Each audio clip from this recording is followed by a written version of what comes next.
Hej Flemming. Du er lige blevet løsladt fra fængslet og fået dom i en sag omkring Pusher Street og salg af hash dernede.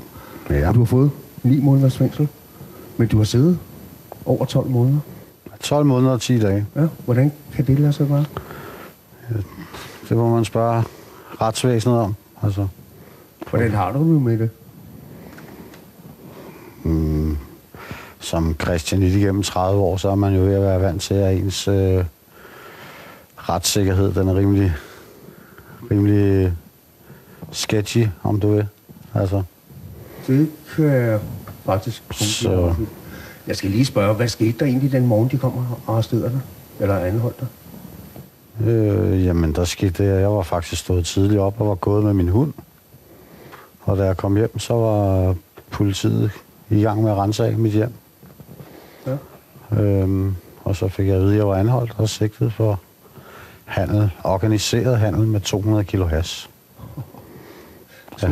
200 kilo hash, ja. Og hvad baserede de det på? Jamen, det baserede de på, at jeg fra juni måned til oktober var blevet observeret 13 gange i og omkring Pusher Street. Ja. Og jeg 3 gange havde solgt hash til en agent. Okay.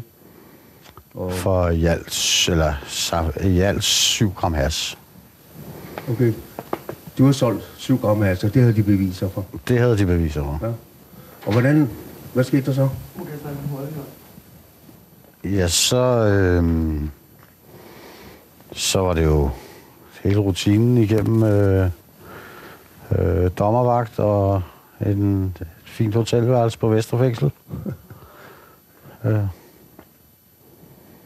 Og så har vi jo bare siddet der og ventet. Hvad så? De har anklaget dig for at have solgt i hvor lang tid? 141 dage i alt. Jeg røg rimelig hurtigt fra 200 kilo ned på 140, cirka 140 kilo. Og hvor meget er det om dagen, som de regner med? Det er jo 1 kilo om dagen. 1 kilo om dagen? Ja. Og det skulle så have foregået 7 dage om ugen? 7 dage om ugen, ja. Selvom jeg har set 2 gange om måneden i gennemsnit. Ja. Selvom de har efterforsket i 530 dage, skal man huske på. Ja. Det er 1,5 år, de har været i gang med at efterforske, hvor de har haft agenter stort set hver dag på Christiania med kameraer. Og ud af de 530 dage, der har jeg set 13 gange i alt. Men hvad så? Er du så dømt for alle de mange kiloer, eller hvad skete der? Nej, der skete det, at som sagt, jeg blev sigtet fra 200 til at starte med, røg ned på cirka 140. Inden retssagerne startede, fik alle et tilbud fra anklagemyndigheden om, at man kunne få halveret mængden, hvis man tog den straf, de udstak, og lavede det til en tilståelsessag. Ja. Og i mit tilfælde, der ville det betyde, at jeg skulle erkende at have solgt 70 kilo hash. Og for det skulle jeg så modtage en dom på 2,5 års fængsel. Det var da et pænt tilbud, for? Nej. Men der var så heller ikke nogen, der tog det. Nej. Og hvad så? Ja, så startede retssagerne jo efter en selig del måneder. Det var svært for dem at få det store regnestykke til at gå op, når man havde næsten 90 anholdte, der skulle i retten på én gang. Og derfor har de jo delt det op i de her 6 sager. Ja, hvordan har du det med det, at din sag er blevet lagt sammen med en hel masse andre sager, så du ikke får en individuel dom? Jo, men et er, at den ikke at jeg er lagt sammen med nogle andre. Men så igen, så deler de jo de her sager op alligevel og laver 6 individuelle sager, så man ikke har mulighed for at bruge beviserne fra de forskellige sager i et større sammenhæng. Og dermed bliver det også sværere at afsløre de fejl, de har lavet, ikke? Ja. Altså, så selvfølgelig, hvis jeg havde fået min sag for individuelt som individ, så havde den kunne afgøres på 3 dage, 2 dage måske. Okay, hvor mange dage skulle du være? Jeg har været 41 dage i retten. Og det skal du betale for, ikke? Jo, det har en sagsomkostninger på cirka 0,5 million. 0,5 million? Ja. Og så skal du også betale noget erstatning til staten, eller hvordan? Ja, staten vil jo have den indtægt, som de mener, man har lavet på det her, man har... Hvad regner du med det? Jeg endte med at blive dømt for 20 kilo. Okay. Og hvordan kan det være, at det lige pludselig røg fra 200 til 20 kilo? Det synes jeg lyder meget mærkeligt. Ja, det er der jo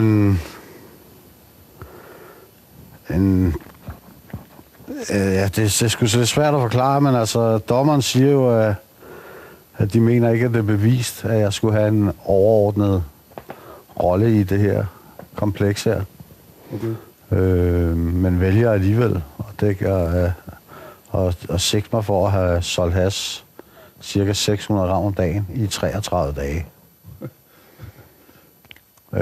På trods af, at jeg, som jeg sagde før, kun er set 13 gange i alt. Og i de dage, der har du også været andre steder i? Jo, men jeg kan jo bevise, at jeg har passet mit arbejde, som jeg altså... Du har arbejdet? Ja. Og har været andre steder på pågældende dage, men der mener de jo bare, at så har man deltaget i at få butikken til at løbe rundt. Og det har man modtaget en eller anden form for betaling for, eller andet. På trods af, at det er der ingen beviser for overhovedet. Den slags beviser har de slet ikke fremlagt. Hvad er din fremtid? Du har siddet længere for tiden i fængsel. Kan man så få erstatning og sådan noget? Det tvivler jeg meget på. Der har de jo med at sige, at man selv har bragt sig i situationen, og så har de ikke noget erstatningsansvar. Er det ikke lidt underligt, at man i hele sagen her har holdt folk varetægtsfængslet i så lang tid? Normalt er det jo et halvt år ad gangen, og så formoder man, at politiet er færdig med efterforskning, og så bliver man løsladt indtil sagen kommer for en dommer, ikke? Man fristes jo til at sige, at der er et politisk perspektiv i det her, ikke? Ja. Men altså, de har sigtet højt fra start af med de sigtelser, de har smidt imod folk, og derfor har de kunne holde os så længe. Ja. Altså, der er folk, der er blevet dømt, som er observeret et antal gange, men på ingen af observationerne. Ikke en eneste gang bliver de set gøre noget ulovligt. De er bare til stede. Og de er stadigvæk blevet dømt. Helt op til 2,5 års fængsel, nogle af dem. Der er mange, der mener, at flere elementer i denne her sag krænker retssikkerheden for den almindelige borger. Og så er der jo mange, der så vil sige, at det er jo bare ude på Christiania og Pusher og sådan noget. Ja. Men det kan jo også være dem i morgen. Det er en del af det at være på Christiania til synligheden, at din retssikkerhed, den er stort set ikke eksisterende. Hvad så i dag? Fordi du bor jo på Christiania, og du færdes på hele Christiania. Kan du risikere igen at blive involveret i noget, hvor du ikke har været der og ikke har gjort noget? Det kan jeg jo. Altså, det kan man jo se på de observationer, de har brugt. Altså, fordi bare det, du går ned igennem gaden, stopper og snakker med en, så kan du risikere, at der går en agent forbi i samme øjeblik og konstaterer, at du er til stede. Og det er blandt andet en af de observationer, du snakker om? Det er sådan nogle observationer, som de har brugt i hele den her sag. Okay. Og så kan vi forestille os, at nu blev jeg løsladt den 25. marts.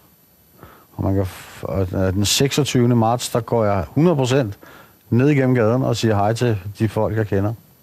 Og går ned for at spise noget morgenmad på Månefiskeren, eller Abegrotten, eller nogle af de steder, man kan få sin morgenmad. Og jeg er så uheldig, at i januar, der bliver jeg observeret af en agent. Stå og snakke med en eller anden nede i gaden, eller faktisk bare gå igennem gaden. Sidde på en bænk nede i gaden. Så tæller det som en observation. Okay. Bliver jeg set igen i december måned, gør det samme, så har de en observation til. Så kan de egentlig, i teorien, efter den måde, de har fået dømt folk på nu, så kan de sige, jamen der er 350 dage der. Der formoder vi, at du har solgt hash. Det er sådan, det har virket i den her sag. Det lyder jo lidt suspekt, vil jeg sige. Det virker fuldstændig gak oven i hovedet. Der er også andre elementer i den sag der, hvor du måske står med håret nede i postkassen.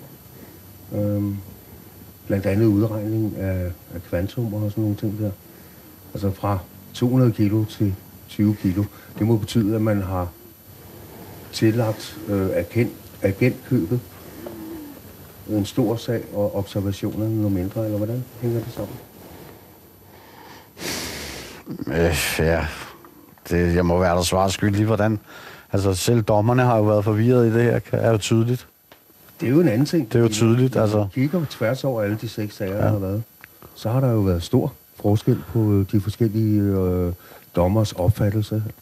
Der er 6 retssager. Der har været 6 retssager. Der har været 1 dommer og 3 domsmænd i hver retssag. Og der er ingen af dem, der er kommet frem til det samme. Som en af advokaterne i vores sag gjorde, han tog det regnskab, som politiet har lavet med deres observationer, hvor de med deres optællinger af kunder, af kundegrundlaget, som de kalder det, er kommet frem til 4,1 eller andet gram per, altså, som hver kunde har købt. Ja. Og det regnskab, som de har fremlagt, det har en af advokaterne lavet 5 forskellige regnskaber på. Fordi det er så flydende og usikkert, at du kan få det resultat, du vil, hvis du laver regnstykket anderledes hver gang. I virkeligheden så er det jo statistikker, de har brugt, ikke? Det er det ikke engang. De har på løs grundlag. Det har de ikke engang, fordi de har prøvet at få dansk statistik til at hjælpe dem med den her udregning, og der det er foregået ved, at en betjent, han har ringet ind til dansk statistik, og han har spurgt, kan I hjælpe os med det her? Dansk statistik har sagt, nej, vi kan ikke hjælpe dig. Og så har han bare sagt, fint, så tager jeg min lommeregner, og så tager jeg 2.000 sager om konfiskation rundt omkring Christiania, og så sætter jeg mig med min lommeregner, og så regner jeg de 2.000 sager sammen, og så tager jeg gennemsnittet af det, så ved jeg, hvor meget hver kunde køber for. Bortset fra, at når man så gik de sager igennem, som han havde brugt til sit statistikgrundlag, så kunne man se for eksempel, der var ikke nogen, der vidste, om der var faldet dom i de her sager. Det var der ikke nogen, der kunne svare på. Der var ikke nogen, der kunne svare på, om nogle af sagerne var frafaldet, eller om de var direkte forkerte. Man kunne se for eksempel, at i nogle af sagerne, så var det en mand, der var blevet taget på vej op ad metroen med 10 gram hash i lommen. Men hvis han er på vej op ad metroen, så kommer han jo ikke fra Christiania med sit hash. Så der var ikke noget bevis for, at hashen rent faktisk var købt på Christiania. Den kunne komme hvor som helst fra. Så altså, alle sådan nogle ting er meget, meget sketchy. Du sidder med sådan en tyk bog i skødet der. Prøv lige at holde den op. Ja, det vil jeg så ikke. Det er domsudskrift fra, eller en retsbog fra den sag, jeg har siddet i. Og hvad står der i den? Der står jo blandt andet om din sag, men der står også en hel masse andet, eller hvordan? Der står faktisk hele sagen, den måde, de har om alle videoobservationerne, der har været, og hvordan de har båret sig ad med at lave den her efterforskning. Der står, de har haft telefonaflytninger, rumaflytninger, hemmelige ransagninger og diverse ting og sager. De har haft rumaflytning hos dig? Nej, ikke hos mig. Jeg har været aflyttet på min telefon. Ja. Og jeg fik konfiskeret selvfølgelig computer, telefoner, hukommelseskort, harddiske, alt, hvad der kunne frembringe en eller anden form for bevis, og fået det hele igen med påskriften ingen politimæssig interesse. Så der var ingen beviser, de kunne bruge der overhovedet. Er der noget, du vil slå ned i på den der eller dommen? Nej, nu tog jeg den egentlig bare med for lige at sidde og have den sådan lidt og kigge, men jeg kan sgu ikke rigtig på nuværende tidspunkt tage noget ud af den, sådan jeg synes, jeg vil bruge. Måske skulle det være deres observationer, måden, der er blevet observeret på i Christiania. Fortæl. Det er jo ved at en betjent udstyret med et kamera, som regel siddende på skulderen eller en knaphul eller andet, er gået ind på Christiania med det formål at købe hash i en bestemt båd. Og det har han så gået ned og gjort, men på vejen derhen, der har han så observeret mod alle de andre båder. Og altså hvordan observeret med kameraet eller med både med kamera og bare visuelt med øjnene, ikke? Så han har gået ud og skrevet ned mens? Nej, det har han ikke. Han har memoreret. Okay, og hvor mange har han memoreret? I retten blev der meldt ud, at en betjent kunne huske cirka 50 personer på en gennemgang på mellem 20 minutter og en halv time på Christiania. Så må de have lært den moderne hukommelsesteknik. Det kommer vi til lige om lidt. Han kan gå igennem Christiania på 20 minutter, en halv time, og observere mellem 40 og 50 mennesker, memorere dem, og hvad der ligger foran dem, hvad de foretager sig, hvad for noget tøj de har på. Og så kan han så, når han er færdig med det, gå hjem, tage sin cykle hjem, som det her ting, de selv har sagt ind i retten, kører lige forbi et eller andet sted og få en cola, lige snakke med en kollega i telefonen, så gå hjem og så skrive rapporter på alt det, de har memoreret. Og det her der med 100% sikkerhed, som de selv skriver. Jeg gik forbi både det, så den og den person, med 100% sikkerhed genkendt som værende den og den. Han foretog salg til adskillige kunder. Og når det så er sagt, så kan det være en observation, hvor han går forbi. Han har observation på ham i under 5 sekunder. Vi kan jo se videoerne. Vi har jo set alle videoerne. Og der er observation på ham under 5 sekunder. Og på de 5 sekunder er han identificeret. Han har set, hvad han lavede. Han er memoreret i hovedet. Og nogle gange, hvad der ligger på bordet. Altså, det kan jo ikke lade sig gøre. Og hvor mange betjente og hvor mange observationer handler det om? Tusindvis, jo. Jamen, jeg tænker, hvor mange betjente har så en god udkommelse? Jo, men der har været 3 og sådan en hovedbetjente, der har været observanter, ikke? Ja. Og så har de haft sådan nogle lidt løsere nogen. Okay. Og jeg tror, de har været en 8, måske 10 i alt. Ja. Har der været nævnt noget om, at de er blevet uddannet til den form for observation? De har haft cirka en halv arbejdsdag uddannelse i at observere. Faktisk så var uddannelsen, den gik ud på, at de skulle lære at se, hvad der lå på bordet. Ja. Og det gjorde de så ved, at de havde et pusherbord med has på, og havde lagt et klæde over, og så blev klædet fjernet, og så havde de et vis antal sekunder, 30 sekunder eller 10-20 sekunder til at observere, hvad der lå på bordet. Mm. Og så skulle de så gengive det. Og det har de været meget dårlige til. Okay. Altså, når man har kigget videoerne og ser, hvad de får borgerne til at indeholde, så... Men det vil sige, altså, der er jo faktisk også video-backup på deres observationer? På nogle af dem, ja. Vi har også hørt af observationer, hvor betjenten siger, jeg kiggede til højre og filmede til venstre. Okay. Og observerede visuelt med øjnene, at pågældende var til stede og handlede med forskellige kunder, for eksempel. Så det hele er ikke understøttet med video overhovedet. Du sad i varetægtsfængsel i over 12 måneder. Hvordan er det? Du sukker. Ja, for mig har det ikke, altså... Jeg har haft det fint. Okay. Jeg har haft det fint. Det er ikke... Hvad, fik du noget arbejde derinde, eller...? Ja, jeg har taget lidt IT og sådan... Okay. Spillet lidt sport og... Set noget fjernsyn, læst nogle bøger. Okay. Så. Du har ikke noget at bemærke til den side af sagen? Fordi der er jo mange, der mener jo, at varetægtsfængsel, det er tortur i hvert fald i længere tid. Blandt andet har FN skrevet flere rapporter om den danske model og varetægtsfængsel. Og så vidt jeg ved, så er der sådan nogle visse retningslinjer om, at man helst ikke varetægtsfængsler over et halvt år. Ja. Og i dit og flere andre tilfælde, der har I jo siddet i over et år. Ja. Nu kender jeg ikke lige reglerne omkring varetægtsfængsling og alt det må jeg lige indrømme. Det har jeg ikke sat mig ind i.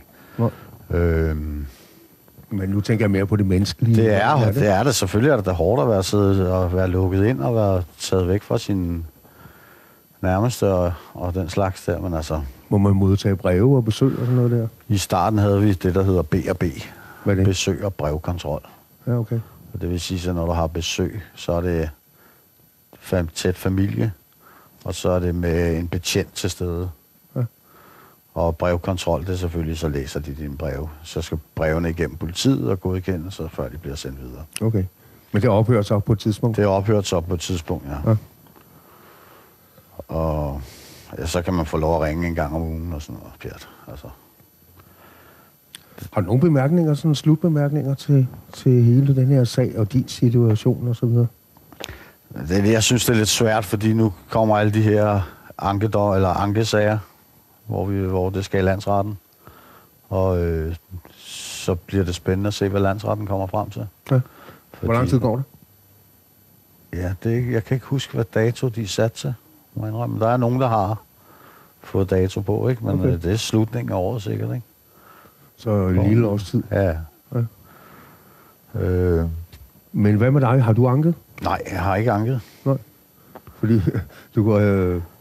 du skal jo i hvert fald ikke i fængsel igen her. Jeg har fulgt råd fra min advokat, som siger, altså det er jo også en del af det her, at advokaterne er jo selv så forbløffet over den her sag her, at den har kunnet trække sådan nogle heftige domme, og alle er blevet dømt. Der er ikke nogen, altså politiet har overhovedet ikke taget fejl nogen steder igennem den her sag. De har fået alle de skyldige, ikke? Ja. Det er også rimelig i øjenfaldene, at ud af 86, så er der bare 86 dømt, ikke? Ja. Jamen, de er jo rimelig enige som regel, og anklagemyndighederne og dommerne, sådan meget generelt rundt omkring mine iagttagelser. Jeg skal lige høre her til slut. Har du nogle fremtidsplaner, og sådan, har du sådan ligesom noget at stile mod? Jamen, jeg fortsætter i mit arbejde, som jeg har, og jeg havde før jeg blev taget. Okay, fedt. Og, det har stået og ventet på dig? Nej, det har det ikke. Jeg blev selvfølgelig fyret, da jeg blev anholdt. Og så har det været lidt med juridisk at komme tilbage på grund af straffetest og sådan noget pjat, ikke? Okay. Men altså, det ser godt ud på det punkt. Det er jeg glad for at høre. Og så vil jeg fortsætte med at bevæge mig på Christiania, som den Christiania, jeg bor. Jeg skal være her. Det er jo vores område. Så... Og hvis det skal koste mig fængsel, så må det gøre det. Altså, jeg kan huske i, hvad var det, 5, 6, 7, der havde man sådan nogle der hed zoneforbud. Og der var jo flere christianitter, der havde forbud mod at gå uden for deres egen dør. Ja. Så det var jo rimelig absurd. Det er også mærkeligt, at de ikke har taget det i brug igen, ikke? Jo, altså det kan da være, at de gør det igen. Ja, det ved man ikke. Men jeg siger tusind tak, fordi du gad at deltage. Og jeg vil ønske dig alt godt, ikke? Jo, tak. Tak for det. Tak skal du. Man kan jo diskutere, om man kan fastlægge det til 500 gram om dagen, til 350 gram om dagen, eller til nok 100 gram om dagen, det er måske mere rimeligt. Det afhænger nemlig også af, hvor længe folk egentlig har solgt om dagen. Og derfor synes jeg jo, det er underligt at gå ind for at gøre det samme for dem alle sammen. Fordi der er ikke tvivl om, at der er nogen, der er gået ned, og så har de siddet en time i en båd, så de går hjem igen. Men de bliver altså dømt over en kamp, som om man har solgt 360 gram om dagen. Men så kommer man så ind i det næste, hvor mange dage. Og der går man altså også ind og siger, at vi er ligeglade med, hvor lang tid du har siddet der per dag. Og vi er også ligeglade med, at du for eksempel i februar 2013 kun har været der en gang. En dag ud af 30. Fordi vi mener, at hvis du bare har siddet der en dag på den stol, så har du holdt stolen varm. Det vil sige, at holde gang i gården. Og derved er du medansvarlig for dem, der måtte have været der alle de andre dage. Også selvom der måske ikke var nogen i den båd alle de andre dage, fordi det har vi jo også observationer på, at der har været lukkede boder, og alle boder er ikke altid åbne. Hvordan har du det med de domme, der lige er blevet afsagt i byretten? Jeg er grundlæggende uenig i den domsafsigelse, der er fundet sted. Man har fulgt politiets og anklagemyndighedens såkaldte beviser. Jeg mener ikke, at der er grundlag for at dømme i forhold til de beviser, vi har set i retten gennem 29 retsdage. Derudover, og det er den væsentlige juridiske fejl, der er i sagen, det er, at man dømmer for alle dage, man har været. Ikke alene i båden, men også dage, hvor man slet ikke har været på Christiania, hvor man har været på ferie, hvor man har været væk. Man bliver simpelthen dømt for alle dage, fordi man siger, at du vidste, at der bliver handlet i Pusher Street, så skulle du dømmes for alle dage, fra den første dag, du blev observeret, til den sidste dag, du blev observeret. Og det er efter min opfattelse at udstrække medvirkensansvaret alt for vidtgående. Hvordan synes du, at dommen faldt ud? Jamen altså, der er jo flere ting i det her. Det er jo således, at vi har haft nogle tidligere domme, hvor folk er blevet dømt for forskellige mængder. Nogle er dømt for 350 gram handel per dag, nogle for 750. Og her er man kommet op i noget, der ligner 1 kilo. Og det vil sige, at de forskellige afdelinger i byretten afser domme, som skal vi sige, er særdeles forskellige. Men det helt store problem, det er jo spørgsmålet om medvirken. At man siger, bare fordi at man har været nogle enkelte gange eller en del gange, så bliver man dømt for en hel periode. Og det er det faktisk, der er det væsentligste problem, og den væsentligste grund til, at der er anket til landsretten. Hvordan synes du, dommen er faldet ud? Altså, jeg synes jo, det er meget overraskende, at man kommer dag efter dag, får vi virkelig en ny dom i den her uge, ikke? Og det vi har foreløbig, det har vi en dom, hvor man siger, at man finder det bevis, der er solgt 350 gram om dagen. den næste, der siger 750, og nu siger man vel nærmest i den her dom 1 kilo. Og det er fuldstændig samme bevistema, der har været, samme bevisførelse, der har været i alle sagerne, så man bliver i hvert fald forvirret på et højere niveau. Hvordan synes du, at dommen er faldet ud? Ja, lad mig sige det sådan, den er i hvert fald ikke faldet ud sådan, som jeg forventede det. Jeg er meget overrasket over den meget hårde dom, som han har fået. Jeg tror faktisk, han er den, der har fået den længste straf i sagskomplekset. Han er så også dømt for nogle andre forhold end end kerneforholdene i sagerne, altså hashhandlen. Ja. Der er faldet meget forskellige domme, og et af problemerne er jo, at det her det er jo bare en delsag, og man har i virkeligheden vurderet det, der er foregået i boderne meget forskelligt, altså hvor stor har omsætningen været i de forskellige boder. Jeg mener ikke, der burde ske domfældelser. Det retten siger, det er jo, at de alle sammen hver især har medvirket i en organiseret hashhandel på Christiania. Og det mener jeg ikke, der er ført bevis for. Det er nu rettens vurdering, og så må vi så overveje, om vi skal anke den.